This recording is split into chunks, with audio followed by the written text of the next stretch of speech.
Hello, welcome to the Tim Booker channel. I wish you all an enjoyable listening experience.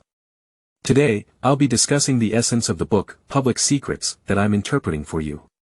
Good relationships have the power to pull you out of the ethereal self and offer a sense of real stability in life. There's a saying among the Jewish people that goes, every heart has its secret, and it's true, everyone has secrets, especially when it comes to matters of the heart, most notably for women. Each of us has unforgettable emotional experiences, regrets stemming from hatred, jealousy, or anger that we can't let go of. These subtle grievances and pains often become unspeakable secrets to us. Having secrets is normal, but what's frightening is when these secrets take root in your heart and begin to burden your life, affecting you for a lifetime.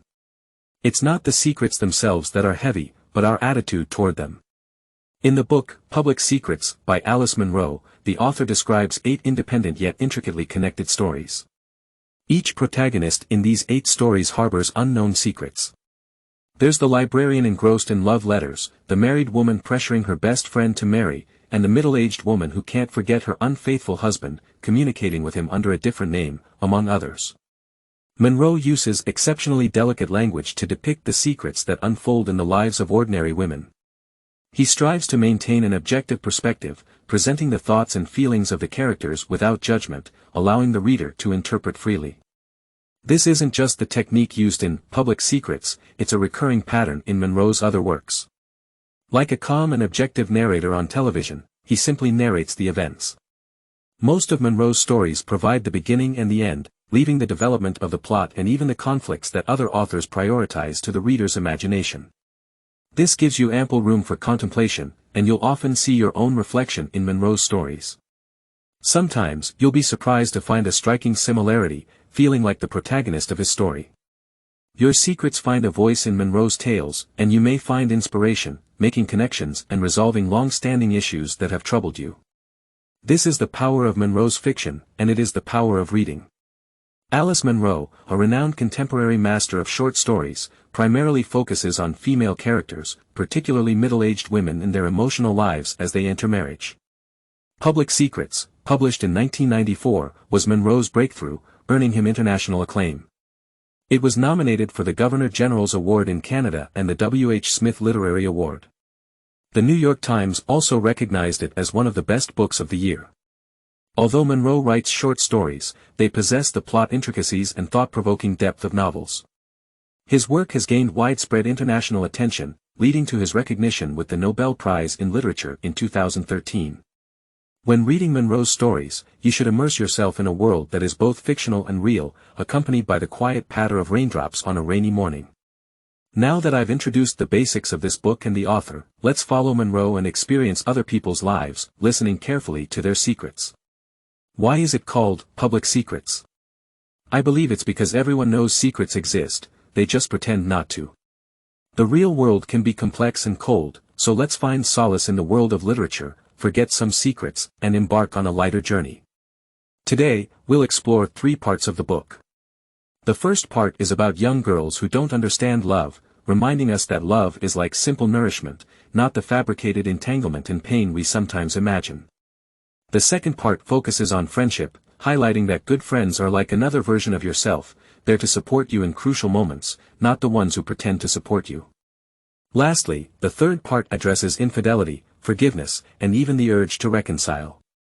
It's your choice, but regardless of the outcome, don't forget to return to real life. First, let's take a look at the first part. Young girls don't understand love. Love is the simplicity of everyday life, not the imagined entanglements and pain. When it comes to love, people always think that grand, passionate love is the real deal. It should be bold, fearless, and willing to defy the world for the one you love. People often think of love as a fiery passion, a willingness to risk everything, and an undying commitment.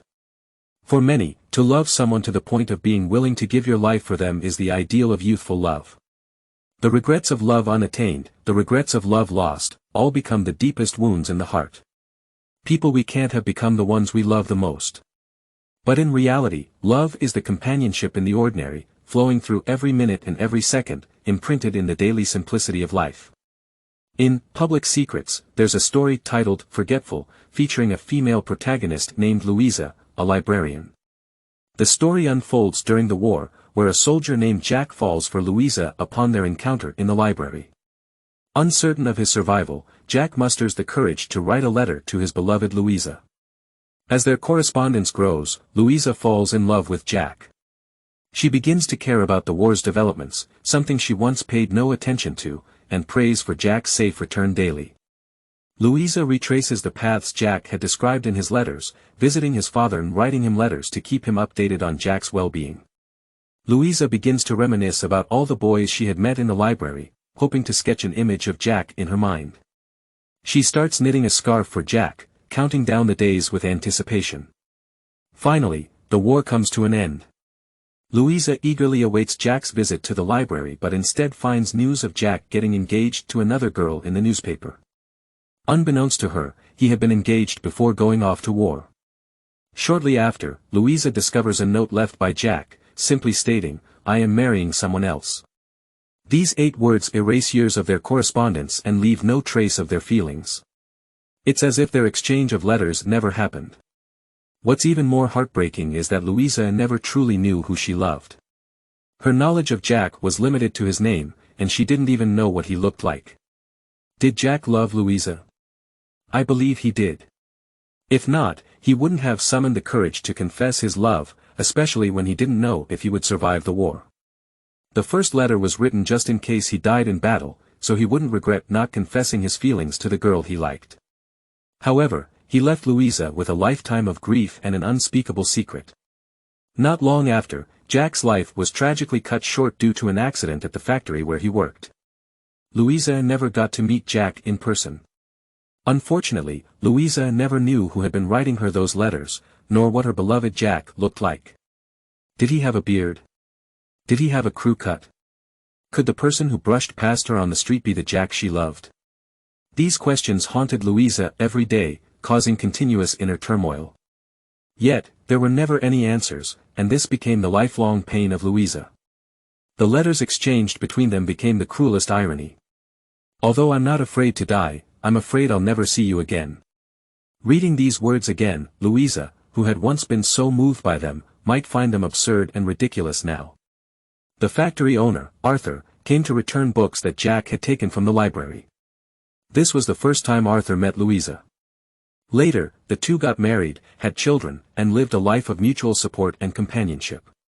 Love is constantly fading, often overshadowed and concealed, seemingly ending in silence. The final scene of the story is set 6 years after Arthur's death when Louisa attends a funeral.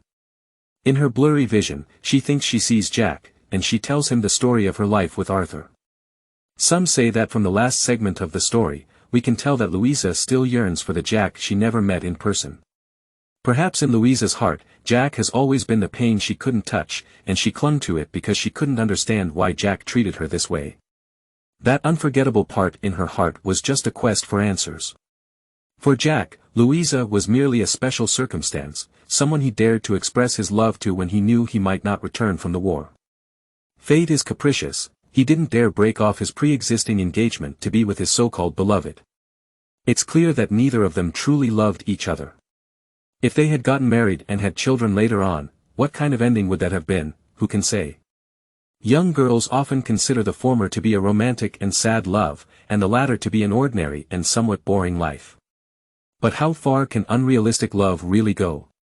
Maybe it's best to keep it in your heart, occasionally paying tribute to it. Louisa's life with Arthur after marriage is described by the author, Monroe, with very few words. Monroe views married life as something plain, summarized in just a few sentences. But this is how life is meant to be.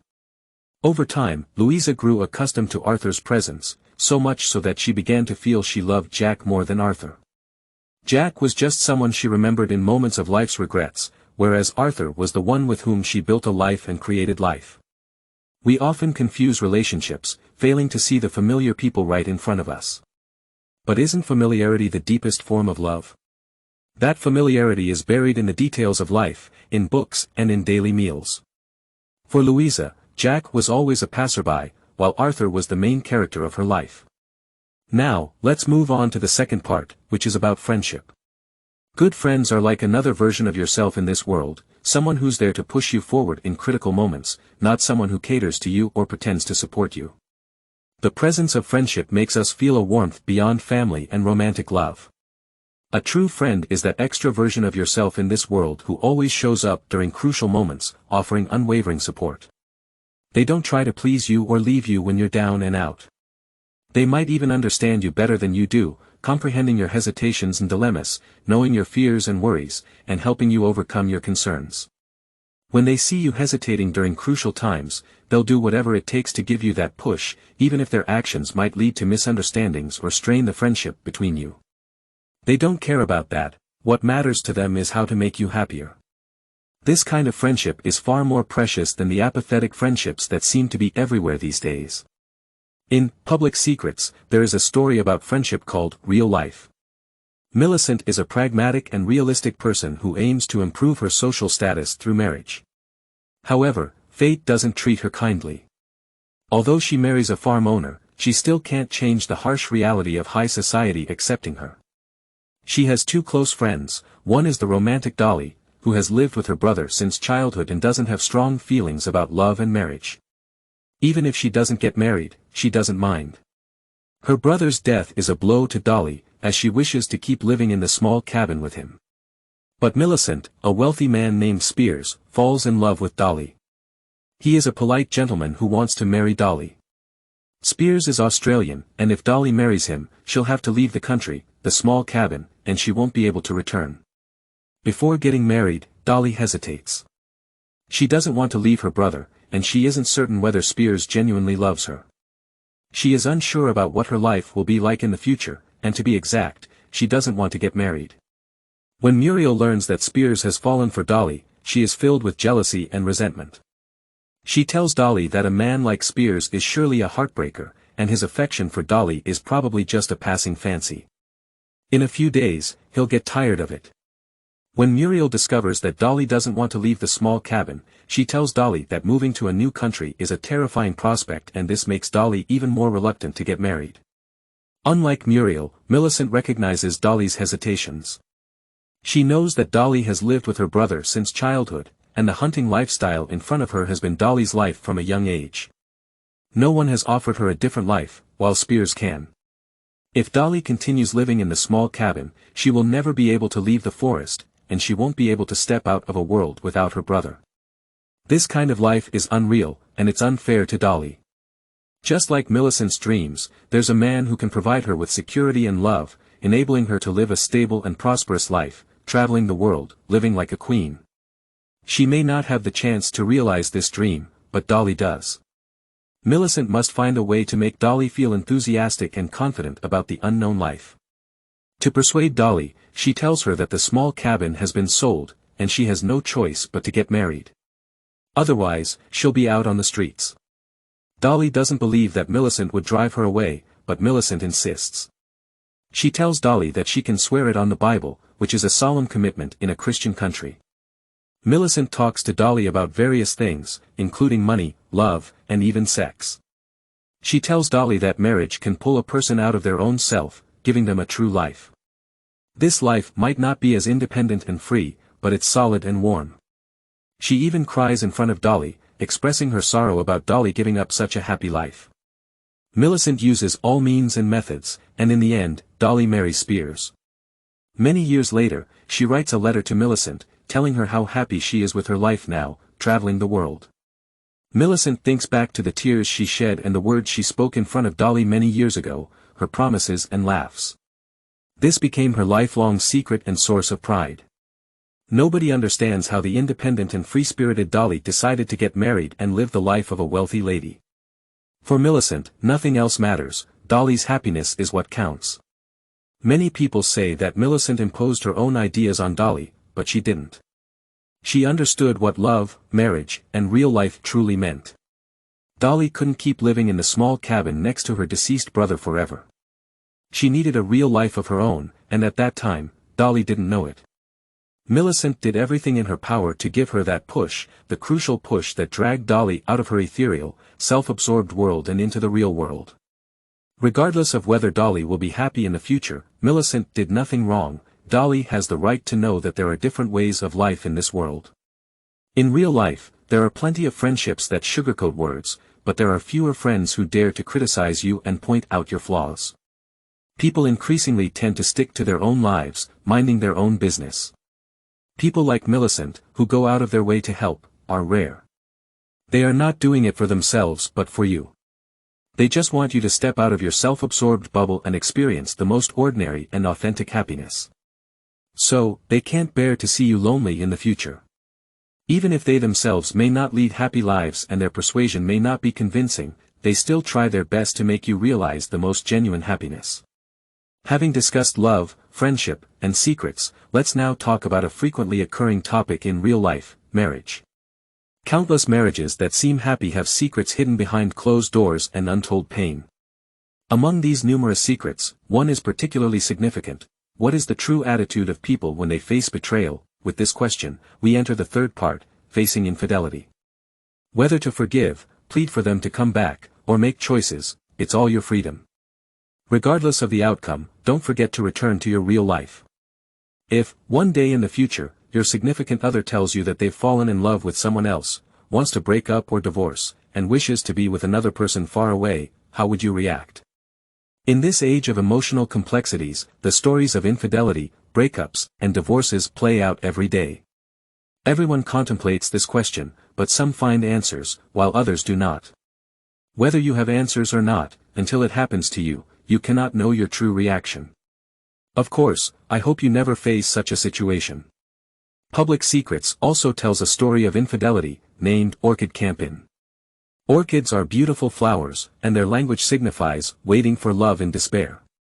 The story's protagonist, Gail, runs a small clothing shop because she can't conceive due to an accident. After breaking up with her boyfriend, she meets Will, a teacher, and his mother, Cleta. They enjoy an ordinary and happy life together, but Will meets a young exchange student, Sandy, and falls in love with her. Will leaves Gail and his mother to marry Sandy. After Will leaves, Gail is heartbroken. She realizes that life had meaning because of Will. She focused on her small shop, finding the overgrown balcony beautiful and the courtyard charming. Without Will, none of these made sense. To see how Will was doing, Gail sells her clothing shop and goes in search of him. Gail eventually finds Will successfully but doesn't meet him personally. Instead, she communicates with him under a different identity through letters. During this time, she stays at a place called Orchid Campin. Through these letters, Gail learns that Will is not living a very happy life now, lacking a connection with his young wife. His wife and her friends often stay out late, enjoying novel experiences, while Will feels that he can't keep up. In this place, he doesn't even have a job and no friends to talk to, leaving him bored. At Orchid Campin, Gail listens to Will's thoughts through the letters. Every day, she looks into Will's courtyard from a street corner, having dyed her hair red, changed her style of clothing, all to prevent Will from recognizing her. People are strange, even when they really want to meet someone, they often lack the courage to do so. If it's just about knowing whether the person is doing well, a glance would suffice, but it's precisely the fear of how that encounter would go that keeps them from it. When Will finally realizes that Gail is the one writing the letters, he goes to Orchid Camp to find her. When he knocks on the door, Gail panics and chooses to leave. She leaves him a note saying, "Follow me if you want." The story concludes here, leaving the question of whether Will pursue Gail. How their stories will end remains uncertain. At this point, we're not passing moral judgments on Will. Clearly, his post-infidelity life has been a form of punishment, and he's paid the price for his actions. Now, let's talk about Gail. When she abandons everything and sells her shop to pursue Will, many would say she's foolish and that this man isn't worth her sacrifice. Love is always something challenging to explain. Faced with pain, we instinctively react differently. Some people might angrily accuse and blame their partners, while others might indulge in sorrow. With time, the surface may appear calm, but the turmoil inside persists. In the face of betrayal and pain, each person's healing journey becomes their own exclusive secret. Although Gail employs a seemingly crazy method, it's the only way she can quickly move on from the shadow of Will's infidelity. Sometimes, things must be broken to start anew. During the process of communicating with Will, she also heals herself. She doesn't dwell on love or the lack of it. As she walks the foreign paths and talks to different people, she finds her redemption. She knows that Will can't go back, and even if he did, it wouldn't be as happy as before. Although the note she leaves for Will appears to grant him the choice, it signifies her own choice to let go and return to her true life. Orchid Camp, as beautiful as it may be, and love, as desirable as it is, requires the mutual effort of two people to create a future. If you're unfortunate to face betrayal, how you respond and the choices you make are your freedom, but never forget to return to your authentic life in the end. Alright, with that, we've covered most of what we wanted to discuss today. Let's recap the 3 main points we've shared. 1. In the first part, we talked about how young girls often don't understand love. Love is like a simple meal, not the imagined entanglement and suffering. In our youth, we may think that love is about sadness and painful experiences, but in reality, love is rooted in life. Life is ordinary, and love, too, is plain yet warm. Love is the person who lives life with you, not an unattainable ideal. 2. The second part focused on friendship. True friends are like another version of yourself. They are there to push you forward in crucial moments, not the ones who pretend to support you just to avoid offending you. In a society where self-interest often prevails, people tend to say things to keep up appearances. A true friend is someone who is willing to sacrifice the friendship for your benefit. The secrets kept for the sake of friendship become our most precious treasures. 3. The third key point is about dealing with infidelity. Whether to forgive, beg for the person to come back, or make choices is entirely your prerogative. However, whatever the outcome, don't forget to return to your real life. In relationships, we face many challenges, and sometimes, in the name of love, we may lose our rationality and self-respect. That's okay, it's part of our journey to maturity and understanding love. Regardless of how you choose to face these challenges, remember that you have the right to choose. Just don't forget to come back to your true life in the end. Lastly, I'd like to conclude today's sharing with a line from the Song Dynasty poet Yen Shu. Amidst boundless mountains and rivers, it's better to cherish those who are close at hand. The most precious are those who accompany you, whether in friendship or in love. In this lifetime, we'll experience many things, meet various people, but ultimately, we settle down, choose a person, choose a city, and lead an ordinary yet happy life. As for regrets, losses, or things that won't return, let them rest with the secrets in our hearts. Congratulations, you've completed another book. Please subscribe to the Tim Booker channel, like, and share this valuable knowledge with your friends. Let's combine wisdom with practicality, achieve our financial goals, and create a better future. Thank you, everyone. Goodbye.